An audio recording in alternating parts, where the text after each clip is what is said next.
was in 7th grade the day our school went into lockdown. It wasn't a drill. We could tell by the tone of the announcement. Calm but clipped. Attention staff, this is a level 3 lockdown. Please follow full protocol immediately. Everyone in my English class panicked. Our teacher, Mr. Hines, was out that day, so we had a substitute. A quiet woman named Miss Dell, who looked a little too nervous to be in charge of 30 middle schoolers. While most classrooms locked their doors and stayed put, she made us leave. "We're going downstairs," she whispered. "It's safer in the basement." I remember thinking that wasn't protocol, but none of us questioned her. We followed. The lights in the basement flickered. It smelled like wet cement and dust. We were huddled together near a stack of old chairs when we heard a noise. Footsteps, then breathing coming from behind the boiler. Miss Dell motioned for us to stay quiet. She slowly approached, then crouched behind the boiler. That's when the power went out. Everything went dark. A second later, we heard her scream, then silence. My friend Evan started crying. I pulled out my phone and turned on the flashlight. When I shined it behind the boiler, Miss Dell was gone. We didn't know what to do. No signal, no teacher. We stayed there for over an hour before the lights came back on, and we heard footsteps on the stairs. This time, it was the real Mr. Hines. He'd returned midday after canceling his appointment when he heard about the lockdown. When we told him about Miss Dell, he stared at us like we were crazy. "There was no substitute today," he said. "Your class was marked as empty because I hadn't signed in yet." The cameras in our hallway had been disabled. No one saw who took us to the basement, but I still remember her face. And sometimes, I think I see her, outside the school gate, just standing there, waiting.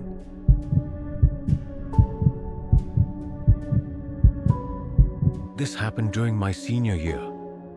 We were in the middle of 3rd period chemistry when the loudspeaker buzzed. "Initiate lockdown. All students and staff follow protocol." This is not a drill. Everyone froze. Our teacher immediately turned off the lights, locked the door, and told us to sit quietly against the wall. We'd done drills before, but something about this felt different. It was too quiet. Not even a single phone buzzed. 10 minutes passed, then 20. That's when we heard it. Knock, knock, knock. 3 slow, deliberate knocks on the classroom door. Not frantic, not panicked, just steady.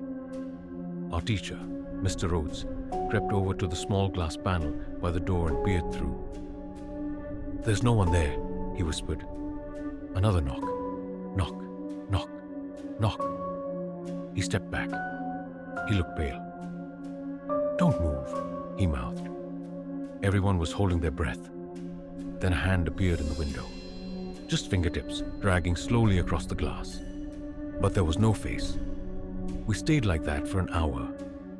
Eventually, the all-clear announcement came, and security escorted us out in groups. I looked around. No one seemed to know who or what had been in the hallway. A week later, I asked Mr. Rhodes if they ever figured it out. He told me something I'll never forget. There's no record of anyone in that hallway. The camera outside our room? Nothing. And the door? It never moved. It didn't record any pressure. He paused. But I felt it. I heard it. And so did you.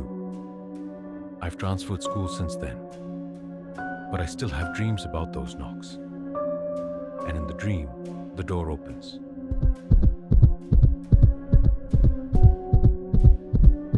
Every spring, our high school runs a lockdown drill.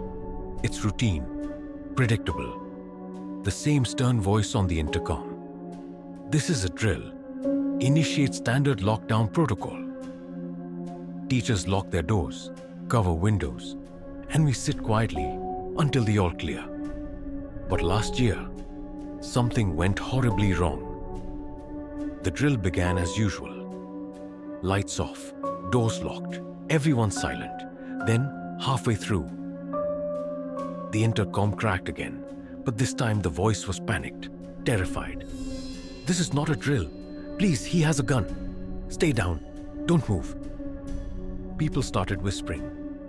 My teacher, Mr. Cardenas, went white. I could see him mouthing, "What the hell?" Sobs started. Someone in the back prayed. Phones lit up in hands. We waited, frozen, terrified. 10 minutes later, police stormed the building. But there was no shooter. The announcement hadn't come from the front office. According to the principal, no one had access to the intercom during the drill. When the audio was pulled from the system, something was wrong. The voice wasn't anyone from the school. It was a teenager, male, barely holding it together. "Please, he has a gun." The counselor pulled yearbooks from the past 10 years to try and ID the voice. She found him, Jacob Mills, sophomore. He was killed during a real shooting at a school across the state 7 years ago. Somehow, that recording made it into our drill. Somehow, we heard him, warning us. This is not a drill. Maybe it was a glitch, a hack, a prank. But I've seen the security logs. There's no evidence of any audio file being played. No patch, no source, just static. Then Jacob's voice, begging us to listen.